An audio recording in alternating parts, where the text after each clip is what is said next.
Welcome friends, সবাই ভালো আছেন তো? আজ আপনাদের জন্য নিয়ে এসেছি সন্ধ্যের স্ন্যাক্সের রেসিপি। এটা চায়ের সাথে খেলে খুব ভালো লাগে। আর তার জন্য নিয়েছি আমি রাঙা আলু। রাঙা আলুগুলোকে ধুয়ে আমি ছাড়িয়ে নেব, আর একটি চাকুর সাহায্যে ওগুলো আঙুলের সাইজের করে ছোট ছোট টুকরো করে কেটে নেব। আর এইগুলোর চাকুর সাহায্যে এইভাবে কেটে নেওয়ার পর আমি একটি পাত্রে ঠান্ডা জল নিয়েছি।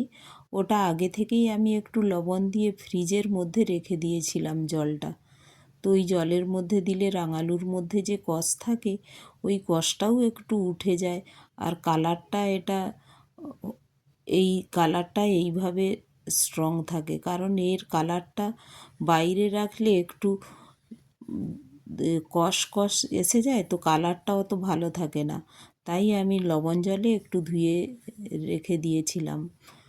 আর এখন দেখো আলুগুলো একটু শুকিয়ে গিয়েছে। তো এখন এই আলুর মধ্যে আমি দিয়ে দিলাম লবণ আর একটু তেল, হলুদ। এই তেলেই আমার পুরো কাজটা হয়ে যাবে, ফ্রেঞ্চ ফ্রাই হয়ে যাবে। আর দিয়ে দিলাম একটু রেড চিলি পাউডার। একসাথে এটা ভালো করে মাখিয়ে নেব। আর ওর মধ্যে দিয়ে দেব কর্নফ্লাওয়ার। 1 টিস্পুন মতো কর্নফ্লাওয়ার দিচ্ছি, যাতে এটা মুচমুচে হয়। আর দেখুন, এটা চায়ের সাথে সন্ধেবেলা এত ভালো লাগে। আর আলুটাই তো সুইট পটাটো নাম, তো স্বাদেও মিষ্টি, তাই এটা আরও ভালো লাগে। চায়ের সাথে হালকা লবণ লবণ মিষ্টি মিষ্টি খেতে খুব ভালো লাগে। এখন এটা আমি মেখে এয়ার ফ্রায়ারের ট্রের মধ্যে দিয়ে দিলাম। আর দেখুন, এতে ফ্রেঞ্চ ফ্রাইয়ের অপশানই আছে, তো ওটাই আমি সিলেক্ট করে দিলাম, ডাইরেক্ট ফ্রেঞ্চ ফ্রাই। তো অটোমেটিক এটাও 15 মিনিটসেই হয়ে গেল। তো এভাবে আমি 15 মিনিটস ওয়েট করব।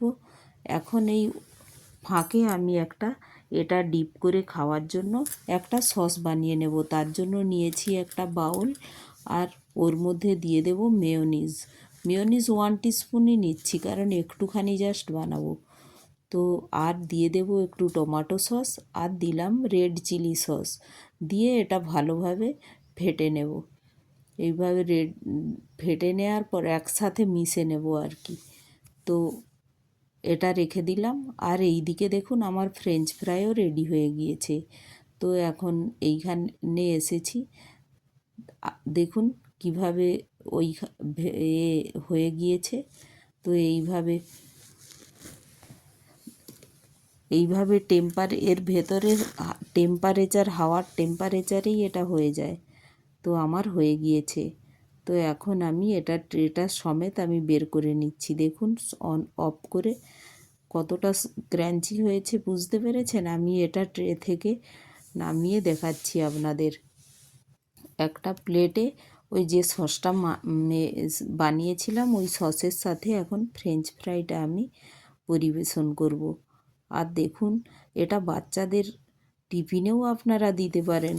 টিফিনেও এটা খেলে, এটা তো হেলদি, তো খুব ভালোও লাগবে খেতে। তেল নেই যেহেতু অত টেনশানও হয় না। আর আমার রেসিপিগুলো ভালো লাগলে একটি লাইক, শেয়ার ও সাবস্ক্রাইবও করে দেবেন। Thank you.